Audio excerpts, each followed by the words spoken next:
Três. Boa noite aos nossos espectadores. Hoje estamos com o Artur Borges, médico, que estudou na Universidade de Medicina Chinesa de Chengdu e é especialista em oncologia, tendo já sido convidado pela Liga Portuguesa contra o Cancro, por exemplo, a participar na sua rúbrica no programa Bom Dia Portugal na RTP1.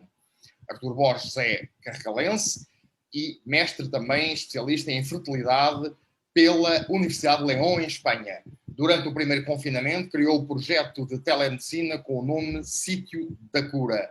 Seja bem-vindo, Artur. Fale-nos da sua já longa carreira, desde a formação na China até aos dias de hoje. Olá, boa noite, Miguel, e boa noite aos espectadores que nos ouvem. Desde já agradecer-lhe o convite para estar hoje aqui convosco e parabenizá-lo pelo seu projeto, que no interior do país é um projeto extremamente interessante, porque nos traz conhecimento, cultura, informação, onde esta cultura, informação e conhecimento muitas vezes não abunda, e portanto quero-lhe prestar o meu agradecimento como carregalense e dar-lhe os parabéns por este projeto. Como dizia, de facto já tenho uma carreira longa, com 2 décadas de prática de medicina tradicional chinesa, e quis fazer essa prática indo, digamos, ao cerne da questão, indo à mãe, quer dizer, fui de facto, pratico medicina tradicional chinesa da escola chinesa, porque existe também uma escola francesa, uma escola de Marselha, que é, digamos, a prática da medicina chinesa com uma visão mais convencional, enquanto que a medicina chinesa que eu pratico é a escola chinesa. Portanto, qual é a grande diferença? É fácil. A escola de medicina chinesa, a escola chinesa, ela é mais holística, portanto nós estamos mais interessados em tratar as causas do problema, enquanto que a escola francesa é mais sintomatológica, portanto não está muito vocacionada para a causa, para a etiologia da doença. Ou seja, é mais eficaz a escola chinesa, quer se queira, quer não. Pode, muitas vezes, se calhar, demorar mais as terapias, na minha leitura, mas ao atacar as causas tem um efeito mais duradouro. Estou correto? Sim, os resultados são sólidos exatamente por isso. Eu tenho doentes que me aparecem 10, 15 anos depois de serem tratados e dizem-me, olha, que aquele problema ficou tratado. Eu ainda ontem, não sei se viu, na minha live, pausa para um café virtual, que tenho no meu Facebook, em que estive a tratar a neta de uma doente que eu já tratei para aí há 10 anos, uma depressão gravíssima, e que a própria filha ontem testemunhou que, de facto, aquele problema ficou completamente resolvido até hoje, numa das piores depressões que eu já tratei até hoje, que me ficou na retina por ser, de facto, uma coisa assombrosa. Pronto, em termos de terapia, estamos a falar de que tipos de atuação? Normalmente associamos muito, por exemplo, à acupuntura, não é? Há outro tipo de intervenções e, por outro lado, já falou num dos assuntos que também é um assunto do momento, uma das doenças do momento, a depressão, a ansiedade, que enfim, é uma doença muito moderna, infelizmente, e com a pandemia de Covid-19 mais se agudizou. Portanto, que tipo de terapias usa, que doenças principais tem como mais eficazes na sua experiência de tratamento? Olha, aquilo que é mais visível na medicina tradicional chinesa, até porque é algo que mete alguma impressão, mas depois quando se faz, a pessoa diz, afinal de contas isto não dói nada, que é a acupuntura. A acupuntura é uma das disciplinas da medicina tradicional chinesa. Uma outra será, por exemplo, a fitoterapia. Fito quer dizer planta, terapia quer dizer tratamento. Portanto, a nossa medicação que nós usamos é fitoterapia chinesa, portanto, através de plantas que são daquela zona do globo, e tratamos a partir daqui. Depois também há Tai Chi, por exemplo, mas aquilo que é mais, digamos, usado é de facto a medicina, é a acupuntura e a fitoterapia. Respondendo à sua segunda questão que me coloca, onde é que a medicina tradicional chinesa é mais eficaz? Repare, você quando me apresentou falou num problema que é onde eu sou especialista, que é a oncologia, o tratamento de cancro. Eu quando estive na RTP a falar sobre os benefícios da medicina tradicional chinesa no tratamento contra o cancro, eu aí digo que de facto a medicina tradicional chinesa é transversal nas patologias que o ser humano tem. Depois não temos a valência da cirurgia, por exemplo, não é? E aí há casos em que a indicação major é cirurgia. Pronto, e aí temos que ser, mas no diagnóstico, vocês aí claramente não fazem o diagnóstico e não aconselham uma intervenção através da medicina tradicional chinesa. Deixe-me dizer-lhe uma coisa, eu nestas coisas sou muito, muito respeitador, primeiro do doente, segundo da doença do doente e terceiro sou um indivíduo que não tenho umas palas. Portanto, eu quando vejo que consigo ter sucesso, eu intervenho e tenho a certeza que vou ter sucesso. Quando a indicação é cirúrgica, ou eu vejo que a medicina convencional terá ali maior eficácia do que aquela que eu poderei dar, eu nessas coisas sou muito humilde e prefiro pegar no doente e propor-lhe medicina convencional. Mas eu vou dar um exemplo.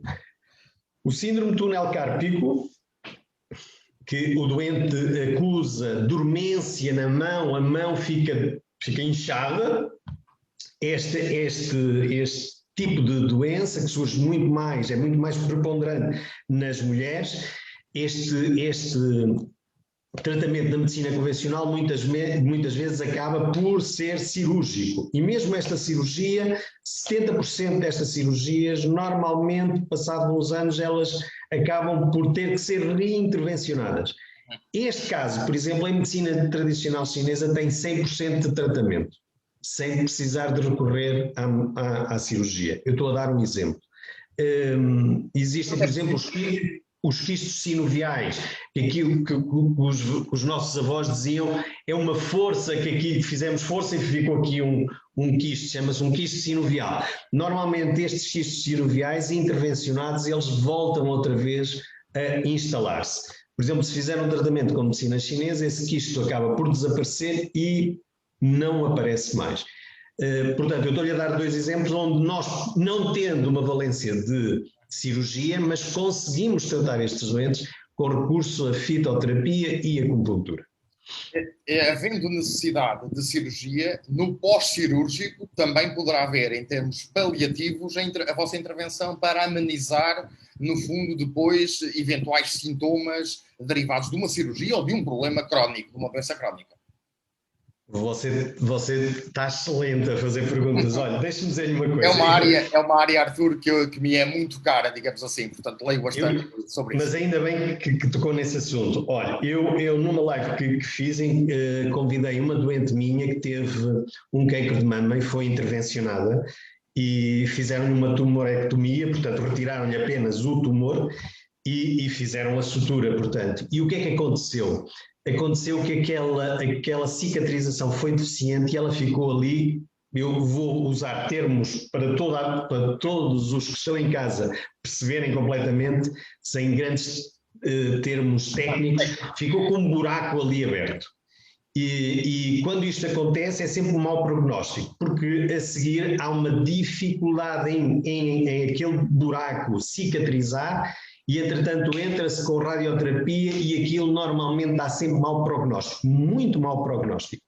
E ela aparece-me numa consulta e eu disse-lhe, olha, vamos fazer assim, eu vou fazer a minha receita, eu vou fazer o meu tratamento e eu acredito que em 15 dias você tem este problema cicatrizado. Ela tomou uma panóplia de antibióticos sem resultado e queriam fazer radioterapia com a sutura aberta. E em 15 dias aquilo cicatrizou. Portanto, a medicina tradicional chinesa no pós-operatório, e agora quero também dizer que nos meus doentes oncológicos, para lhe dar um exemplo, que vão fazer intervenções cirúrgicas pós-quimioterapia, enquanto que, em média, um doente fica 12 dias internado com drenos para haver aquela drenagem da própria cirurgia, eu posso lhe dizer que os meus doentes, em média, têm 3 dias de internamento e, por norma, têm 1 comprimido, 2 comprimidos de anti-inflamatório, analgésico. Porque, normalmente, nestas cirurgias, por exemplo, no cancro da mama, as dores de pós-cirurgia podem durar décadas instaladas. Portanto, a pessoa pode estar 10 anos com uma dor provocada ainda por uma cirurgia há 10 anos atrás. Se fizer medicina tradicional chinesa, essa dor pura e simplesmente desaparece. Os meus doentes que eu acompanho desde o início, que depois fazem a intervenção cirúrgica, eles não têm qualquer tipo de... que confiam em si, tem que haver uma relação médico-paciente de grande confiança. Não é? O Artur tocou aí num ponto, foi tocando ao longo da sua exposição, que é a medicação, às vezes a medicação excessiva que estamos sujeitos, os doentes estão sujeitos. Eu há dias li um artigo muito interessante de um cientista, penso que norte-americano, em que diz que os laboratórios, quando descobrem um medicamento, um remédio para a cura, imediatamente param a investigação, porque o que interessa aos laboratórios é que as doenças se tornem crónicas. Qual é o comentário que lhe merece isto? Miguel, eu vou dizer uma coisa, eu tenho uma carreira na indústria farmacêutica, eu saí da indústria farmacêutica como diretor na farmacêutica e, portanto, eu acredito piamente no que acabou de dizer.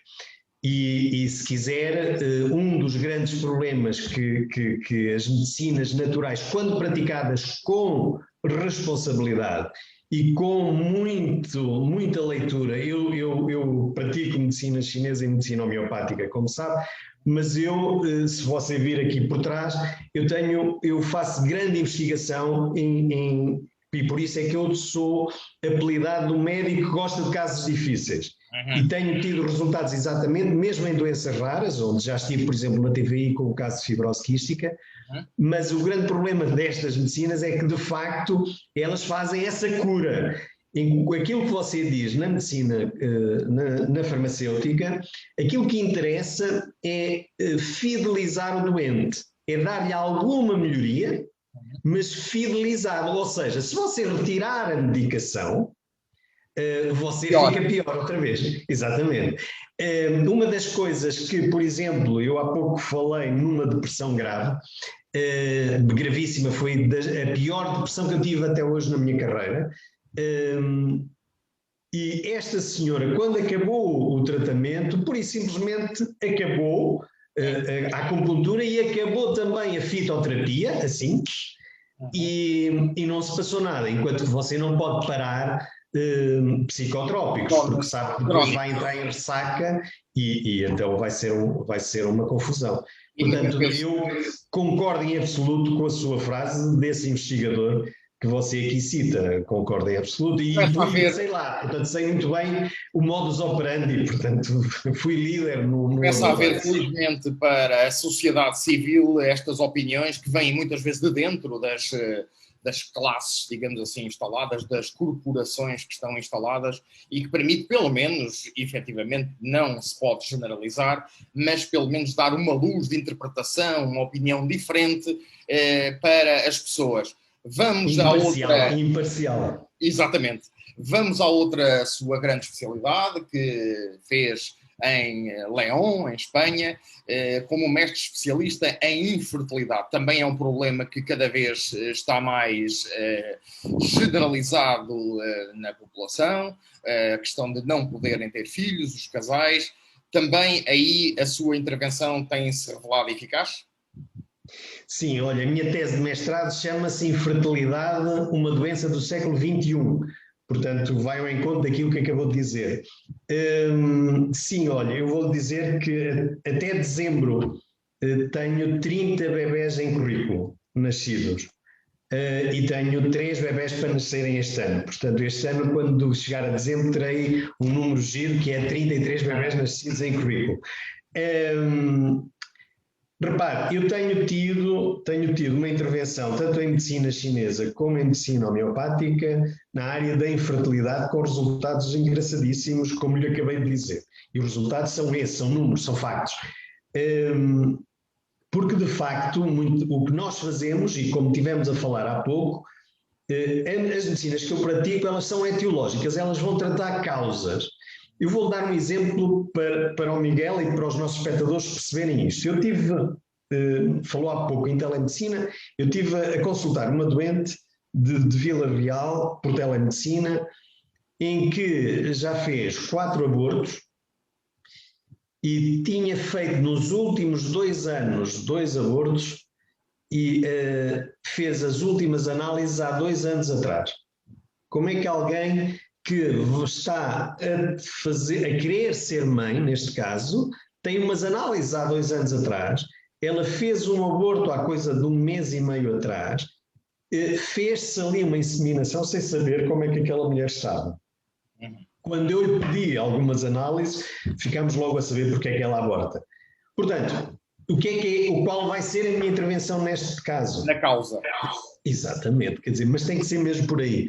E o que eu lhe disse foi, você tem que me dar tempo para eu lhe tratar este problema, porque este problema já tem anos, você anda há 4 anos a fazer isto. Eu não lhe peço 4 anos, nem de longe nem de perto, mas tem que me dar tempo suficiente para você ver que de 3 em 3 meses você vai melhorando a sua performance analítica.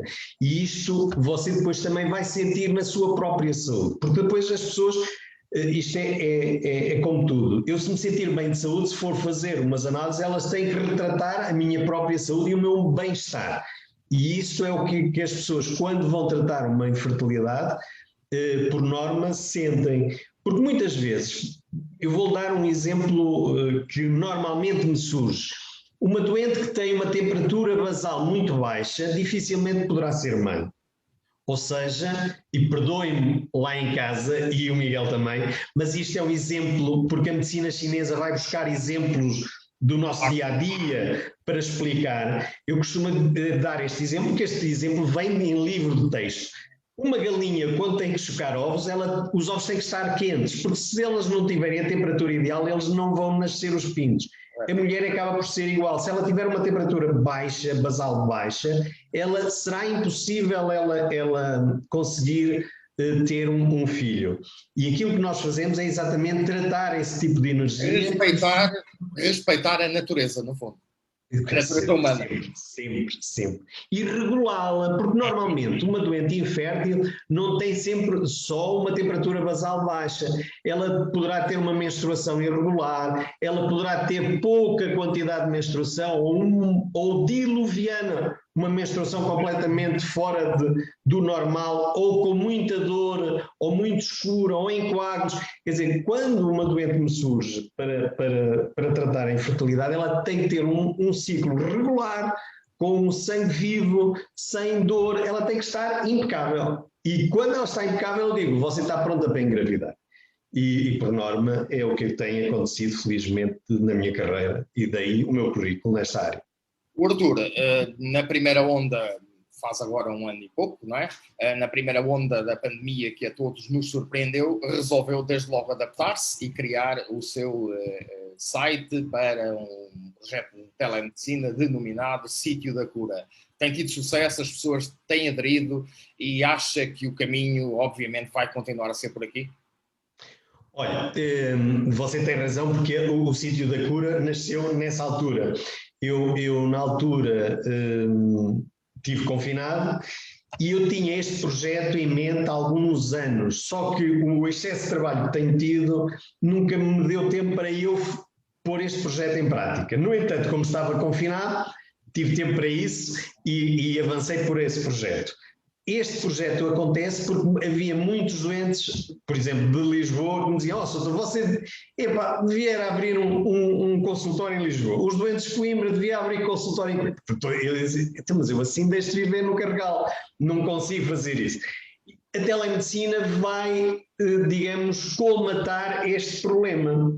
E repare, eu tenho, agora respondendo à sua questão, o sítio da cura tem sido um sucesso.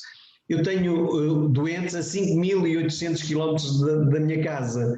Eu trato um doente que quero ver se ele um dia me faz se vem à minha live prestar o testemunho, porque é um caso gravíssimo de um cancro raro que é do intestino, mas o cancro está por fora da parede do intestino, em vez de estar dentro, está fora, portanto ele é palpável, conseguia-se palpar, e é um indivíduo que quando eu comecei a tratá-lo por telemedicina, este indivíduo tinha um tumor que ele dizia do tamanho de um ovo de peru e hoje, felizmente, o tumor é palpável e ele diz-me que é mais ou menos um bago de uva. Um indivíduo que foi abandonado pela convencional porque lhe disse isto não tem tratamento, não vale a pena operar, não vale a pena fazer quimioterapia, quando tiver muitas dores apareça, a gente faz radioterapia para a dor.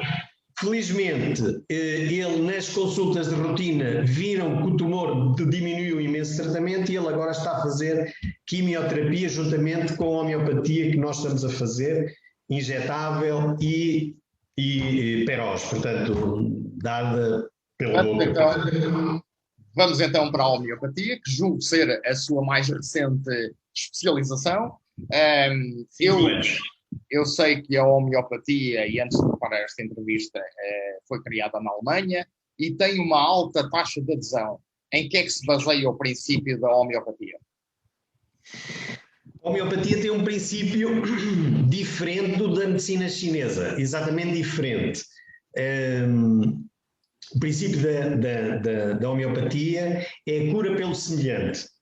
Eu vou-lhe dar um exemplo para si e para os nossos espectadores perceberem melhor. Que é o caso do café. Há pessoas, a esmagadora maioria das pessoas, quando tomam café não conseguem dormir bem. Um exemplo. O que é que a homeopatia faz? Vai pegar no café, vai diluí-lo homeopaticamente e vamos dar coffee cruda, que é café, a essa pessoa. E essa pessoa acaba por dormir, mas dorme mesmo, que é extremamente... Um indivíduo que tem uma reação contrária, que é eu tomo café e isso provoca-me insónia, e apanhamos doentes que nos dizem a partir do meio-dia já não posso tomar café, porque senão não consigo dormir.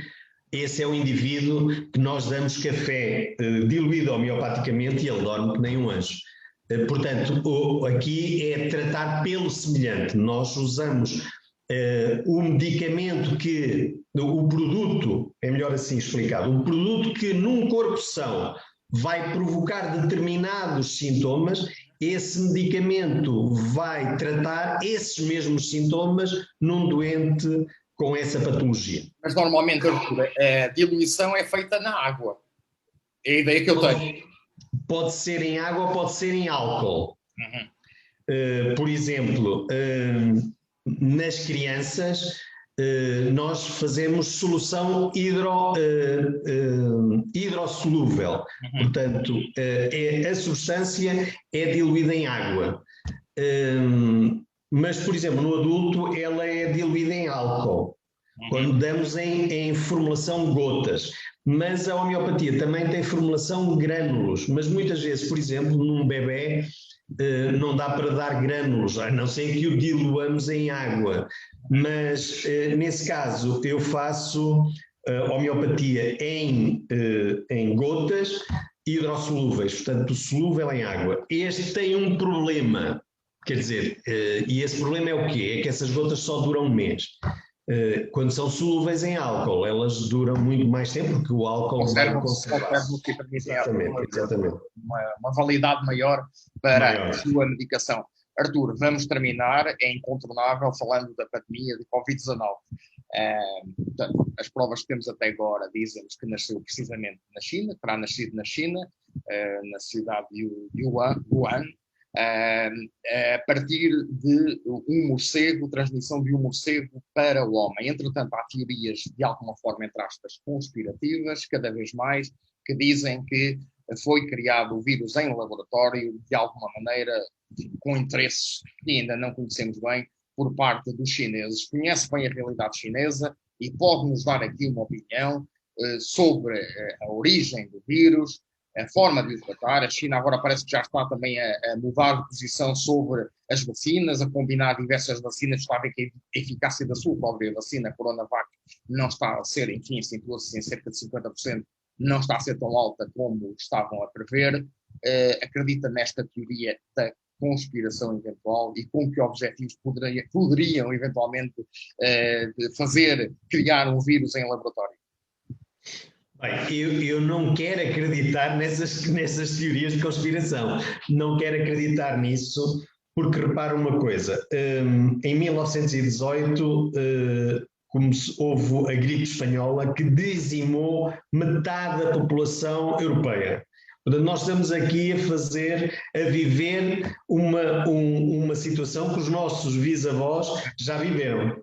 É preciso que se diga isso. E na altura não houve conspiração nenhuma, aquilo surgiu. Portanto, o que eu acho é que esta é... Eu não sou como o Bolsonaro que diz que isto é uma gripezinha. Não é como a gripe sazonal em 1918 também não foi. Agora, isto é a gripe moderna. Exatamente. Eu não tenho dúvidas disto. Tenho dito, olha, partilhamos mais uma vez da mesma opinião. É o que eu costumo dizer. Isto é a evolução do vírus influenza para um vírus muito mais agressivo. Exatamente. Esta vai ser a gripe moderna. Quando os meus doentes dizem, nunca mais isto acaba. Não, mas isto não vai acabar. Esqueça lá isso. Exatamente. Porque eu acredito, eu tenho 35 anos de idade, desculpem, 53, estou a brincar convosco. Eu acredito sinceramente que vou continuar até ao fim da minha vida com máscara. Portanto, o que é que isto quer dizer?